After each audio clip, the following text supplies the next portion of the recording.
안녕하세요. 시골 목사입니다. 오늘은 민수기 9장을 살펴보시겠습니다.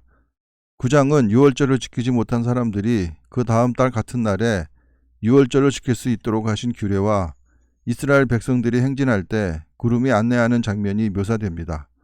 1절 보시겠습니다.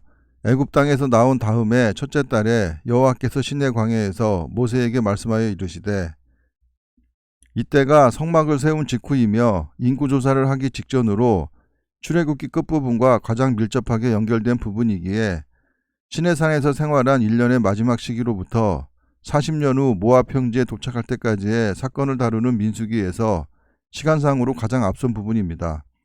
그래서 본장이 민수기의 맨 앞으로 가야 연대가 맞는 구절인데, 여기에 위치하는 것은 본장 9절에서 12절에 제2유월절 규례가 포함되어 있기 때문으로 보입니다. 2절 보시겠습니다. 이스라엘 자손에게 유월절을 그 정한 기일에 지키게 하라. 정한 기일이라는 히브리어 모에드는 회막을 가리키는 말로도 사용되기에 지정된 장소에서 지정된 시간에 유월절을 지키란 말로도 해석할 수 있습니다. 그러나 여기에서의 유월절은 문설주에 양표를 바르는 행위는 생략되고 번제단에서 그 희생제물의 피가 뿌려지는 것으로 대신하여 예식을 지켰을 것이기에 약식으로 예식을 치른 것 같습니다. 3절 보시겠습니다. 그 정한 기일 곧 이달 14째 날 해질 때에 너희는 그것을 지키되, 1월 15일에 애굽에서 나왔으니까 만 1년이 되는 날이기에 인구조사를 시작하기 전 약 보름 전이라고 볼 수 있습니다. 그 모든 율례와 그 모든 규례대로 지킬지니라. 출애굽기 12장 1절에서 14절에 주어진 율례와 규례대로 지키라는 것입니다. 모세가 이스라엘 자손에게 명령하여 유월절을 지키라 하매, 그들이 첫째 달 14째 날 해질 때에 시내 광야에서 유월절을 지켰을 때 이스라엘 자손이 여호와께서 명령하신 것을 다 따라 행하였더라. 역사상 두 번째로 지킨 유월절로 후대에는 3시에서 5시 사이에 양을 잡았다고 합니다. 6절 보시겠습니다. 그때 사람의 시체로 말미암아 부정하게 되어서 유월절을 지킬 수 없는 사람들이 있었는데, 그들이 그날에 모세와 아론 앞에 이르러 그에게 이르되, 우리가 사람의 시체로 말미암아 부정하게 되었거니와, 죽음을 죄의 결과로 여겼던 히브리 사회에서는 그 정결 예법상 그것을 만진 자는 7일 동안 부정하게 됩니다. 따라서 그는 법규에 따라 7일 동안 공동체에서 격리되어 근신 기간을 가지고 자신을 정결하게 해야 했습니다. 우리를 금지하여 이스라엘 자손과 함께 정한 기일에 여호와께 헌물을 드리지 못하게 하시면 어찌함이니이까. 유월절 절기를 맞이하여 이스라엘 백성으로서의 정당한 권리를 요구하는 것이기도 하고, 유월절을 지키지 않으므로 하나님의 진노를 살까봐 두려워했을 것 같습니다. 모세가 그들에게 이르되, 기다리라. 여호와께서 너희에게 대하여 어떻게 명령하시는지 내가 들으리라. 본장이 시간상 가장 앞선 시기이기에 민수기 5장 2절과 19장 11절의 정결규례가 아직 만들어지지 않았을 때입니다. 9절 보시겠습니다.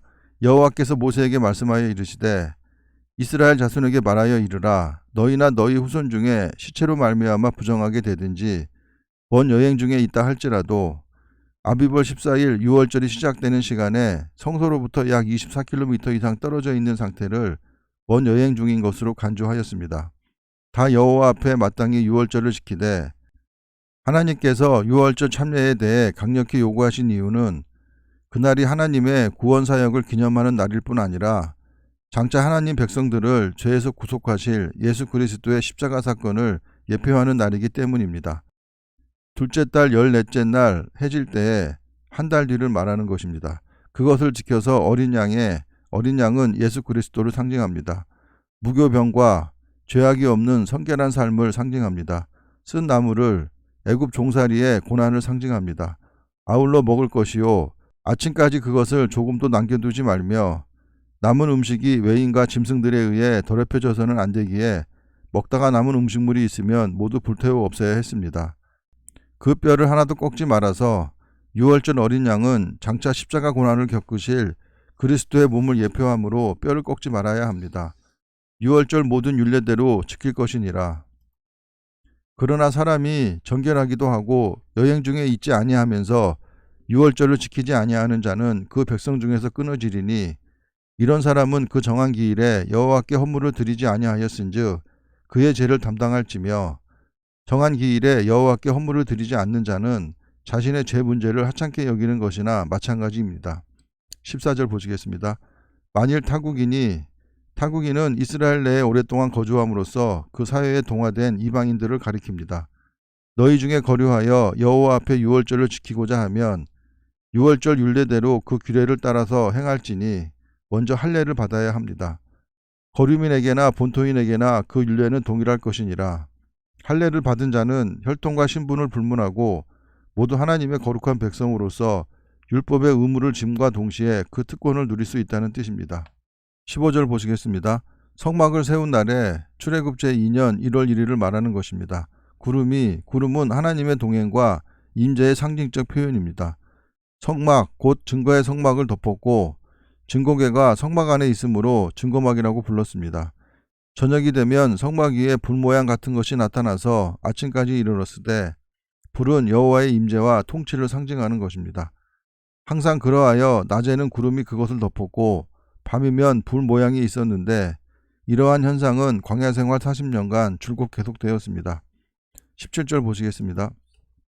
구름이 성막에서 떠오르는 때에는 이스라엘 자손이 곧 행진하였고 구름이 수백만 명의 이스라엘 백성이 모두 목격할 수 있을 만큼의 높은 위치에까지 떠올라 그들의 발길을 인도한 것 같습니다.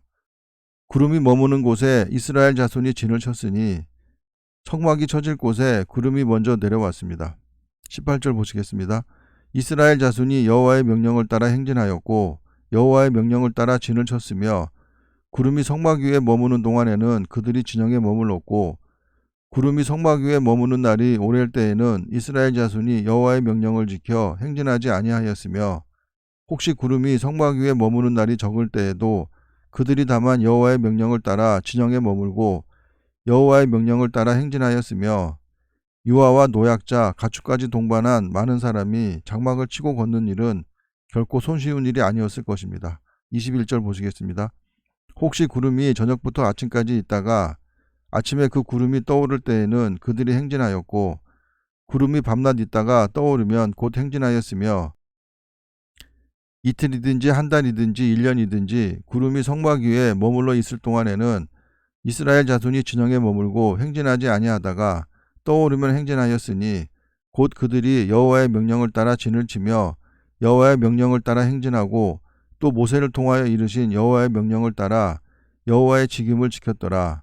여호와의 직임은 명령과 같은 말인데 히브리인들은 같은 단어를 반복해서 쓰는 것을 기피했기에 다른 단어를 선정하여 기록한 것 같습니다. 현재를 살아가는 우리는 율법이 그 시대와 문화에 맞게 변화되거나 승화된 것을 알 수 있습니다. 그 승화의 과정은 모세와 같은 지도자를 통해 그리고 선지자나 예수님 또한 예수님의 제자들을 통해 지금의 성경으로 완성된 것입니다. 지금의 성경은 마지막 때의 예언까지 완성된 것이기에 더 이상의 변화나 추가적인 말씀이 필요가 없는 것입니다. 그렇기에 지금도 예언을 한다는 것은 성경적이지 못한 것으로 받아들여야 할 것입니다. 감사합니다.